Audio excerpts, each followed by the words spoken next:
नालंदा इसके इस YouTube channel में एक बार फिर से आपका बहुत बहुत स्वागत करता हूं। देखिए, महत्वपूर्ण कुछ साहित्य के प्रश्नों की हमने टेस्ट सीरीज़ शुरू की है, तो उसका आज दूसरा लेक्चर मैं आपके सामने लेकर के पेश हुआ हूं। देखिए, आप लोगों से एक शिकायत है कि आप लोग वीडियो में कमेंट्स करके नहीं बता रहे हैं कि आपको वीडियो कैसी लगी, और ना ही आप वीडियो को लाइक कर रहे हैं। देखिए, इससे वीडियो बनाने वाले को या फिर जो कंटेंट तैयार करता है उसे थोड़ा सा प्रोत्साहन मिलता है, और एक आपसी विचार विमर्श भी हो जाते हैं कि आपको वीडियो अच्छा लग रहा है, हेल्पफुल है या फिर नहीं है, आपके लिए उचित है वीडियो नहीं है। तो आप लोग कृपया करके बताइए। तो टेस्ट सीरीज़ को शुरू करते हैं। टेस्ट सीरीज़ में हमने आज 26 से 50 प्रश्न यानी कुल मिला के 25 प्रश्नों का संग्रह है। ये दूसरी टेस्ट सीरीज़ है हमारी। आशा करता हूँ पहली टेस्ट सीरीज़ आपको भली भांति समझ में आई होगी। देखिए, इसमें जो पहला यानी 26वां प्रश्न है हमारा, वो 26वां प्रश्न रामायण के रचयिता का नाम बताना है। देखिए, प्रश्न तो सिंपल है, रामायण के रचयिता का नाम। तो देखिए, यहाँ रामायण के रचयिता का नाम वाल्मीकि है, इसका आंसर वाल्मीकि होगा। थोड़ा सा जान लेते हैं इसके बारे में। देखिए, दशरथ पुत्र श्री राम के जीवन पर जो है सर्वप्रथम ऋषि वाल्मीकि ने जो है रामायण की रचना की थी। यह जो है मूल रूप से संस्कृत भाषा में लिखी गई थी, और इसका जो अवधी भाषा में जो अनुवाद किया था वो तुलसीदास ने किया था। तो अगर एक विविधताएं हैं प्रश्न में, अगर आपसे पूछा जाए रामायण के रचयिता का नाम क्या है, तो आपका आंसर रामायण के रचयिता का नाम क्या है, तो आपका आंसर वाल्मीकि होगा। और अगर आपसे पूछा जाए कि रामायण का अवधी भाषा में अनुवाद किसने किया था, तब आपका आंसर तुलसीदास होगा। तो यहाँ रामायण के रचयिता का नाम वाल्मीकि है। देखिए, दूसरा प्रश्न देख लेते हैं। हर्षचरित्र। देखिए, हर्षचरित्र के जो लेखक का नाम है, तो हर्षचरित्र के लेखक का नाम बाणभट्ट है। देखिए, जो बाणभट्ट थे वो राजा हर्षवर्धन के दरबारी कवि हुआ करते थे। बाणभट्ट ने ही हर्षचरित्र की रचना की है, तो इसका आंसर डी होगा। देखिए, अगला प्रश्न है झरना। झरना जो है वो काव्य संग्रह है। झरना जो है वो काव्य संग्रह है, और इसके लेखक का नाम बताना है। तो देखिए, झरना काव्य संग्रह जो है वो जयशंकर प्रसाद ने लिखा है। देखिए, काव्य संग्रह है, इसकी रचना जो है छायावाद के प्रमुख कवि जयशंकर प्रसाद ने की है। अगर हम जयशंकर प्रसाद की बात करें, तो जयशंकर प्रसाद के कुछ और निबंध संग्रह या फिर कहानियाँ, जैसे आंसू है, उसके बाद में लहर है। तो मैं स्लो बोल रहा हूँ, आप लोग उनको नोट डाउन कर लीजिए, या फिर एक बार आप सुन लेंगे तब भी अच्छा ही रहेगा। आंसू है, लहर है, उर्वशी है, अगली रचना है इनकी वन मिलन है, प्रेम राज्य है, एवं अयोध्या का उद्धार है। तो इनकी ये प्रमुख प्रमुख रचनाएं हैं। अगला पॉइंट है जो 29वां प्रश्न है हमारा। देखिए, 29वां प्रश्न है आत्मनिर्भरता। आत्मनिर्भरता जो है वो निबंध की श्रेणी में रखा जाता है। तो इसके जो राइटर का नाम है वो बालकृष्ण भट्ट है। देखिए, बालकृष्ण भट्ट के मैं अन्य आपको निबंध संग्रह बता देता हूँ। सबसे पहला इसमें जात पात है, दूसरा कौलिन्य है, तीसरा कौम है, और एक है इसमें भिक्षावृत्ति है, सुगृहिणी है, ग्राम्य जीवन, ढोल के भीतर पोल। ये इनके निबंध संग्रह हैं बालकृष्ण भट्ट के। तो आशा करता हूँ ये पॉइंट आपको समझ में आया होगा। 30वां प्रश्न देख लेते हैं। 30 प्रश्न जो है अग्नि परीक्षा। देखिए, अग्नि परीक्षा आचार्य तुलसी द्वारा रचित है। अग्नि परीक्षा जो है चतुर्सेन की वैशाली की नगर वधू, कौटिल्य की अर्थशास्त्र एवं प्रेमचंद की रचना गोदान है। देखिए, इसमें चतुर्सेन है, तो चतुर्सेन की जो रचना है वो वैशाली की नगर वधू है। इसमें एक राइटर का नाम है कौटिल्य। कौटिल्य ने अर्थशास्त्र की रचना की है, तथा प्रेमचंद ने जो है गोदान की रचना की है। और तथा अग्नि परीक्षा इसमें जो है आपका आंसर आचार्य तुलसी होगा। अगला जो पॉइंट है चांद का मुंह टेढ़ा है। देखिए, चांद का मुंह टेढ़ा है, तो इसके राइटर का नाम गजानन माधव मुक्तिबोध। देखिए, मुक्तिबोध इनका उपनाम है। तो यहाँ ये कविता संग्रह है, गजानन मुक्तिबोध यानी माधव ने इसको लिखा है।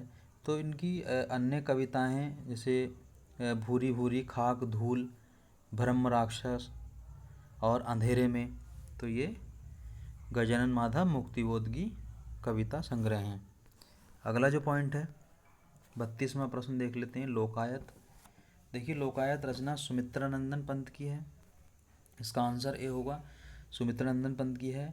देखिए यह सुमित्रानंदन पंत जो थे वो मानवतावादी काव्य कवि रहे हैं। उनका जो लोकायत है वो मानवतावादी है, काव्य है। इनकी जो अनेक रचनाएं हैं आप अच्छे से जानते हैं, चिदम्बरा है, पतझड़ है, गीत हंस है, शंख ध्वनि है, किरण वीणा है, समाधिता है और शशि की तरी है, और एक रचना और इनकी मिलती है शिल्पी। तो ये इनकी प्रमुख रचनाएं हैं। अगला जो पॉइंट है आपका निशा निमंत्रण, जो 33वां प्रश्न है। देखिए निशा निमंत्रण जो है वो हरिवंश राय बच्चन ने लिखी है। हरिवंश राय बच्चन की रचनाएं जैसे मधुशाला है, मधुबाला है, मधु कलश है, प्रणीय पत्रिका है, आकुल अंतर है, मिलन यामिनी है। तो इनके अलग अलग रचनाओं का संग्रह आपको देखने को मिलता है। 34वां प्रश्न जो है दोहा कोश है। देखिए दोहा कोश दो प्रकार से होता है, एक तो आपका ये दोहा कोश है, एक इसमें से आता है पेट चिरा से। तो मैं दोनों के बारे में आपको बता देता हूँ। जब बड़ा से आता है तो दोहा कोश जो है आपका सरहापात का होगा। अगर इसमें पेट चिरा से आ जाता है तो उसका आंसर कण्हपा होगा। तो अभी इसका आंसर सी है। अगला प्रश्न है आपका चंद्रकांता। देखिए चंद्रकांता की जो रचना की है बाबू देवकी नंदन खत्री ने की है। इनकी अनेक रचनाएं हैं जैसे कागज़ की कोठरी है, भूतनाथ है, नरेंद्र मोहिनी है, वीरेंद्र वीर है, और इनका एक चंद्रकांता भी उपन्यास जो आपके प्रश्न में दे रखा है। अगला प्रश्न है आपका प्रेम सागर।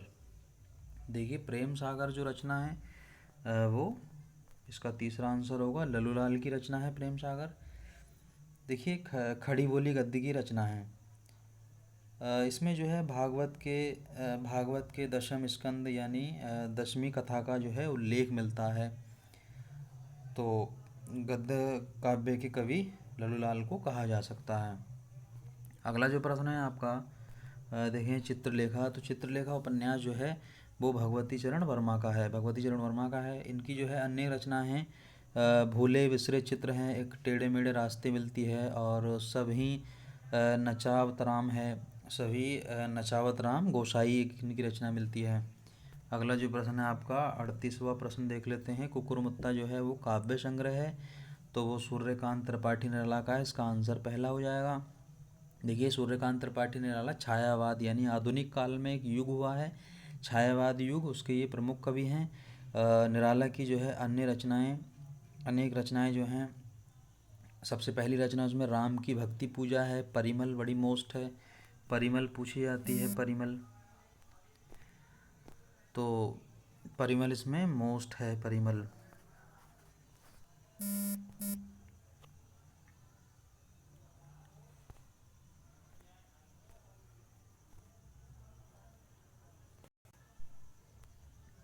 तो परिमल जो है इनकी रचना वो मोस्ट रचना है, और उसके अलावा अनामिका है, गीतिका है, और उसके अलावा एक रचना इनकी मिलती है तुलसीदास।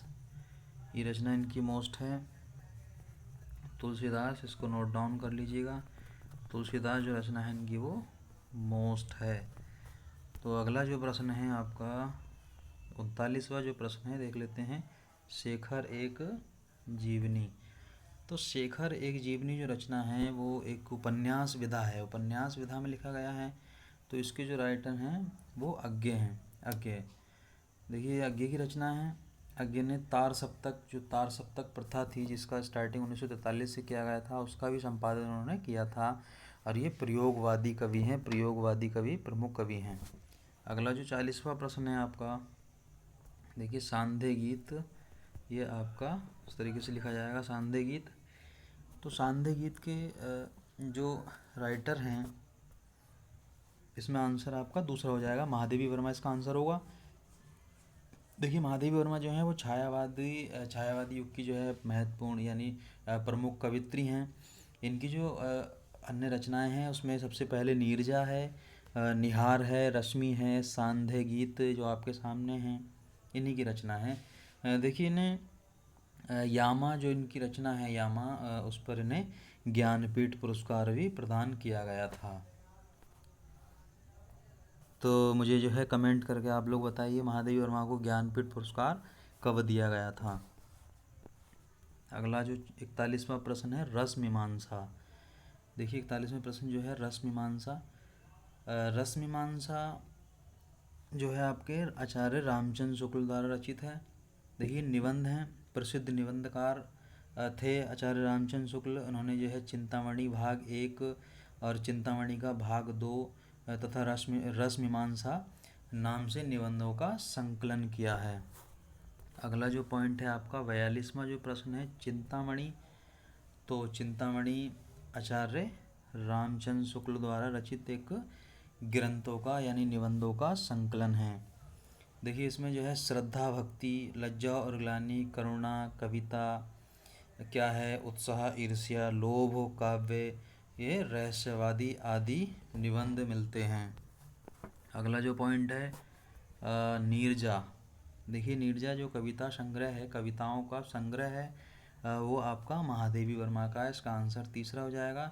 मैंने अभी आपको बताया था कि छायावादी युग की प्रमुख कवित्री हैं। यामा नामक काव्य जो संकलन है इनका, उसके लिए जो है इन्हें ज्ञानपीठ पुरस्कार दिया गया था। ज्ञानपीठ पुरस्कार कब दिया गया था कमेंट बॉक्स में ज़रूर बताना है।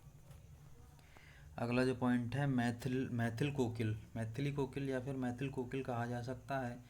तो 44वां जो प्रश्न है देखिए मैथिल कोकिल जो है वो विद्यापति को कहा जाता है। आदिकालीन जो है मैथिल साहित्य के कवि हैं, आदिकालीन कवि हैं विद्यापति। देखिए इन्होंने मैथिल कोकिल कहा जाता है। इन्होंने विद्यापति पदावली की जो है रचना की है। इनके जो गीत हैं वो घर घर में गाए जाते थे, इसलिए इनको मैथिल कोकिल की संज्ञा दी जाती है। अगला जो 45वां प्रश्न है देख लेते हैं हल्दी घाटी। देखिए हल्दी घाटी की जो रचना की है वो श्याम नारायण पांडे ने की है। देखिए महाराणा प्रताप जी के जीवन पर यह आधारित रचना है। इन्होंने रानी पद्मिनी के जीवन पर आधारित एक रचना है जौहर। एक रचना का नाम है जौहर, गलत लिखा गया, जौहर नाम की रचना का कविता संग्रह इन्होंने किया है। अगला जो पॉइंट है देख लेते हैं। अगला पॉइंट है आपका 46वां प्रश्न है आषाढ़ का एक दिन। देखिए आषाढ़ का एक दिन, देखिए जो प्रश्न आसान हैं लेकिन वनडे एग्ज़ाम के महत्वपूर्ण प्रश्न हैं, तो आप लोग इनको ध्यान से ज़रा समझिए और ध्यान से इनको नोट डाउन करिए। जो तीसरा 46वां जो प्रश्न है इसका आंसर मोहन राकेश होगा, मोहन राकेश। देखिए आषाढ़ का एक दिन मोहन राकेश द्वारा लिखित रचना है। लहरों के राजहंस आधे अधूरे नाटकों की रचना इन्होंने की है। आषाढ़ का एक दिन नाटक कालिदास जी के कालिदास जो राइटर हैं कालिदास जी के जीवन पर आधारित है आषाढ़ का एक दिन। अगला जो पॉइंट है इसमें आपका हार की जीत, यानी हार की जीत जो है वो सुदर्शन की कहानी संग्रह है। देखिए कहानी है और ये इसकी रचना जो है सुदर्शन ने की है। यह एक प्रेरणादायक जो है कहानी कही जा सकती है, काफ़ी व्यक्तित्व के जीवन में काफ़ी प्रेरणा स्रोत है। अगला पॉइंट है 48। देखिए यामा जो है वो कहानियों का काव्य का संकलन है जिसकी रचना जो है महादेवी वर्मा ने की है। महादेवी वर्मा को इसी रचना पर ज्ञानपीठ पुरस्कार दिया गया था। कब दिया गया था ये तो आपको बताना है ही। अगला जो पॉइंट है पतितों के देश में। देखिए पतितों के देश में इसके 4 ऑप्शन है। पहला ऑप्शन मुंशी प्रेमचंद, रामवृक्ष बेनीपुरी, यशपाल, अयोध्या सिंह उपाध्याय। तो पतितों के देश में जो है संस्मरण है, कह सकते हैं यात्रा संस्मरण है, रामवृक्ष बेनीपुरी ने इसको लिखा है। तो रामवृक्ष बेनीपुरी की जो अनेक रचनाएं हैं, अन्य रचनाएं हैं उनमें माटी की मूर्तें हैं और लाल तारा है, गेहूं और गुलाब। देखिए गेहूं और गुलाब जो है वो काफ़ी महत्वपूर्ण है। अगला जो पॉइंट है आपका 50वां प्रश्न है और आज का लास्ट प्रश्न है। देखिए इसमें जो आपका 50वां प्रश्न है, ले डूबता है एक पापी नाव को मझधार में। ये कविता की जो पंक्तियां हैं, एक कविता है उसकी ये पंक्तियां हैं। इसको जो लिखा है वो मैथिली शरण गुप्त ने लिखा है। देखिए मैथिली शरण गुप्त जी ने यशोधरा, साकेत, द्वापर, पंचवटी, जयद्रथ वध आदि ग्रंथों की भी रचना की है। देखिए मैं आपको एक पॉइंट दे रहा हूँ जिसका आंसर आपको कमेंट बॉक्स में बताना है। जो 51वां प्रश्न है आपको बताना है, इसमें आपको बताना है दीप शिखा। देखिए मैं लिख देता हूँ यहाँ, दीप शिखा। दीप शिखा एक जो काव्य संग्रह है उसके राइटर का नाम आपको कमेंट बॉक्स में बताना है। ठीक है भाई, तो मिलते हैं अगली वीडियो में। धन्यवाद।